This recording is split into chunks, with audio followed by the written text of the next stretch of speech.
Alright, hey there positive people, you got Dana here, and sorry if the video's a little crooked, it's hard to tell on my phone. But anyway, I'm coming to you guys because I actually got a question from Miss Bree79 about a little less than a week ago, on the 1,000 subs video about what it was like living in a red state versus living in a blue state. That's low-key a loaded question. I'm not even going to refer to the states as red and blue. What I am going to do is tell you how it was for me growing up in the deep south compared to now living in the Pacific Northwest. So as you guys know, if you've been following the channel for any length of time at this point, September made 2 years living here.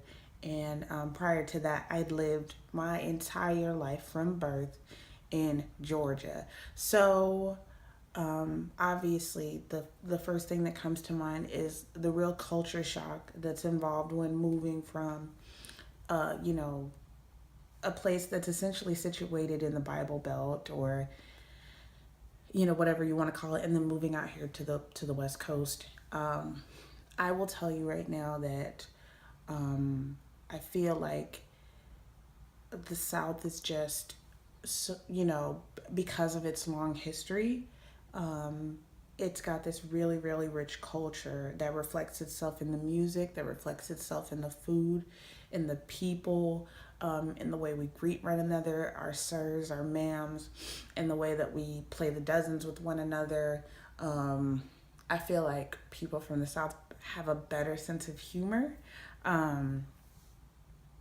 And I just feel like that all comes with Southern culture. Know for a fact that Washington State is definitely way more tolerant. I will tell you, however, that does not necessarily mean that because you're living in a place where alternative lifestyle is openly accepted, that somehow the people reflect that tolerance. Because I will tell you right now, I was a nigga in Atlanta, and people didn't hide the fact that I was a nigga in Atlanta. They told me straight to my face, hey, you're a nigga. And I'm only saying it that way because there's a lot of people that, I don't know if I ever gave people that impression that somehow, living out here, my social standing was higher than it was, because the color of my skin doesn't change just because I change zip codes. I was so used to, just being told outright whether or not I was hated or not. And to come here and it's all sleight of hand and snide and underhanded is a little disappointing. It hasn't changed how I feel about Washington and my personal experience of growth here. However, it does just let me know that it doesn't matter where you are in the continental United States, you're going to be reminded of the fact that you're anything but white. I miss the fact that soul food is like plentiful. Wings. I miss wings. Wings aren't a thing here. And I actually miss stereotypical Chinese food. So here you've got like teriyaki, which is Japanese, I believe. There's a lot of Korean barbecue. There's a lot of, actually a lot of Filipino places that are really good too. But, outside of like Panda Express, I can't go like down the street to a mom and pop Chinese restaurant and like get a sesame chicken if I want to. And I know that that's not inherently Southern, but I think what's inherently Southern is that Black people from the South like Chinese food. I'm saying a lot of problematic things in this video, and I'm hoping that the people that watch my channel know that it's all coming from a very innocent place. And I'm not looking to be read about the fact that I'm not being PC in this video. Like, we're just talking. So, the biggest change too is also, in my daughter. She's been exposed to way more opportunities. There are way more opportunities for parents to get their kids involved. The YMCA works in collaboration with a lot of the schools. And I'm sorry, I'm well aware of the fact that the YMCA works with schools in Georgia as well. However, there's a lot of red tape. They make it extremely difficult to get kids signed up for stuff through the school. If you need, lowered pricing because of your income, they make it difficult. Like, there are just tons of things that they just make extremely easy and accessible to any parent who has a child in the school district. That can be said for any sort of free lunch program, if you need assistance with paying for field trips, like all of that, they make it extremely, extremely easy. Also, too, the lines of communication with teachers here are amazing. Like, I have, my daughter's teacher's email address clearly, but I'm literally getting feedback from her teacher on an almost daily basis about her progress. They care a lot about the kids' feelings. Bullying is something that, like, if they see it and you address it, they're always trying to make it their business to make those sorts of situations better. And that's been really comforting, because raising a child single, you want to hope that the school can also be a support system too, and that, the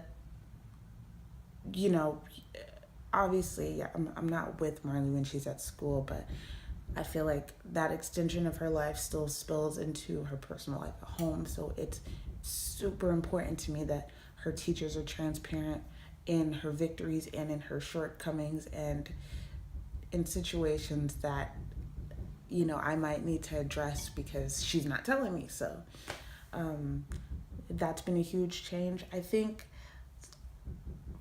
for me as a person, the biggest change has been that I had friends in Georgia, and I'm making friends here in Washington now, and people that have been watching, like, for a long time, like,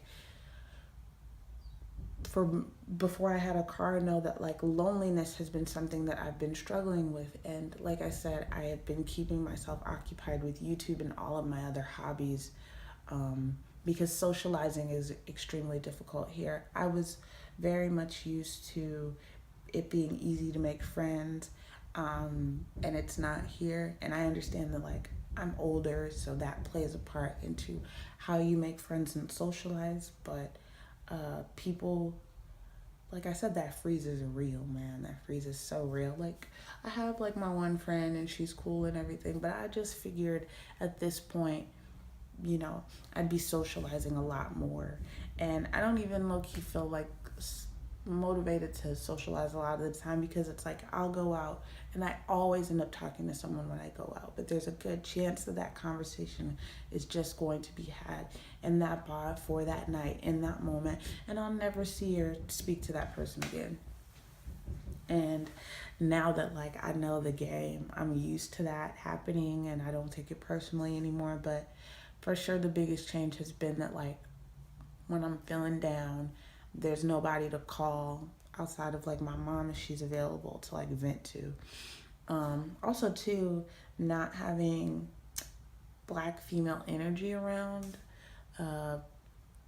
kind of bothers me from time to time too. There's real camaraderie around among sisters, so I definitely miss that. And it's, I think, a big part of why I try and, like, keep up with subscribers and stuff like that. Like, a lot of the people that have been watching for a long time, like, seeing them in the comments is like seeing your old your sister, your cousin, them rooting for you. So that stuff's important.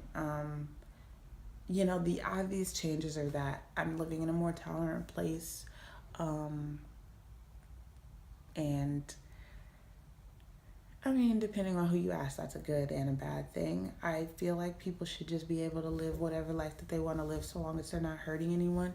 I don't have opinions. I at least I try not to have opinions on the way other people choose to live their lives, especially if it's not detrimental to anybody. So obviously, I want to raise my daughter in a place like that. I don't want my daughter to grow up to be hateful, but I also want my daughter to know that there's more to life than being a teenage mom and twerking in the club and buying name brands, and a lot of the things that I also feel like are ingrained in the Black Southern female.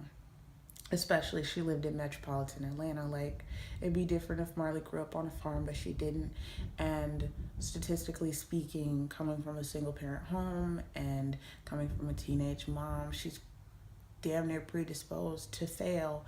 And like I said, and like I've said in so many other videos, I just want more for her. So, I can't get rich overnight, but what I could do was move from a place that statistically was going to have her bound to fail and move to a place that statistically was going to have her make something of herself, if nothing else. I know that it's more competitive here, and I want her to know that she needs to be competitive. Um, Also, too, you know, I think a big change has been that, like, I have to now go out of my way to make sure that she doesn't lose her identity because she's a minority. I have to remind her every day how beautiful her color is, how beautiful her hair is. I buy black dolls. You know, Halloween's coming up. She will be a black superhero. And if we can't find a black Disney princess or black superhero, she will at least be a person of color. Um, on the darker end of the spectrum, no shade. Like, she was Princess Jasmine last year, because she wanted to be, no less. But, like, I just, those are certain things that you have to keep in mind making the move from here to there. I never want her to get lost in thinking that she's anything other than a black girl, and at that, half African. So that's just, those are just some of the biggest changes. I feel like there's more, and I could probably expound on this point so much more, but I just want to have my cup of tea before work. And, you know, yeah, I had said to Bree that I was going to answer this in a video, and I didn't want to take 5 years to do it. So I'm doing it now.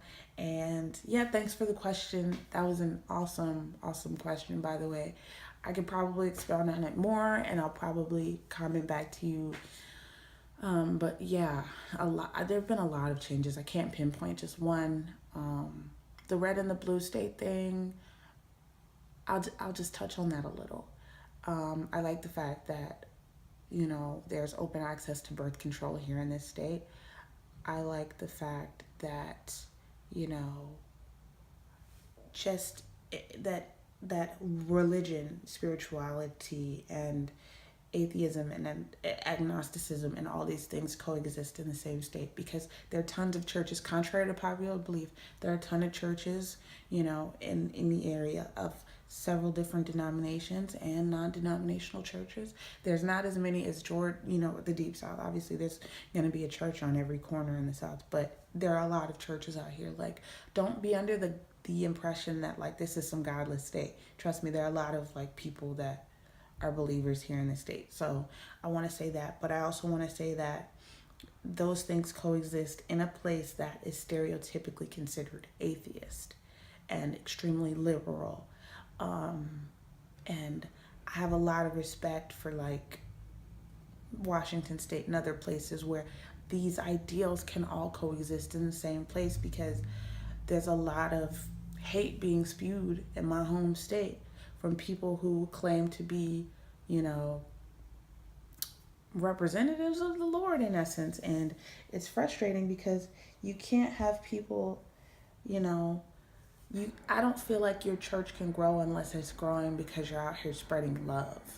And that might be a dumb thing to assume, but I just feel like tolerance has to play a role in discipleship and in spreading the gospel, if that's what you've chosen to do with your life. Like I said, I just wanted to touch on that point. I didn't want to expound on it because that's not really the conversation that we're having on the channel, but I did want to say that for me personally, it's been nice that, things like contraception and things like that are readily available. And in Marley's school, they even, once the time comes for them to have that puberty conversation, you as a parent can go in and, if you want to pull your child, you're more than welcome to, but that curriculum is available to all of the students. You know what I mean? As a parent, you can decide if you want to pull your child, but the state, by law, is required to give that information out because it's the truth. And I respect the fact that they are giving parents the option now to say, hey, we're out here, giving these children this information that's readily available on the internet. We're not speculating. We're not, teaching them, ideology. We're just teaching them about human anatomy and about something that is inevitable in their lives. And if you as a parent don't feel comfortable, you can now pull your individual child from that lesson. So, I don't know. Those little things mean a lot to me. Again, for the people who care, my decision to move out here was heavily based on my daughter's future more than my own future. My life is gonna be good regardless. I feel like I'm one of those people. I can live in Timbuktu and work it out. And yeah, I'm gonna wrap it up here. So till later, peace, positive people.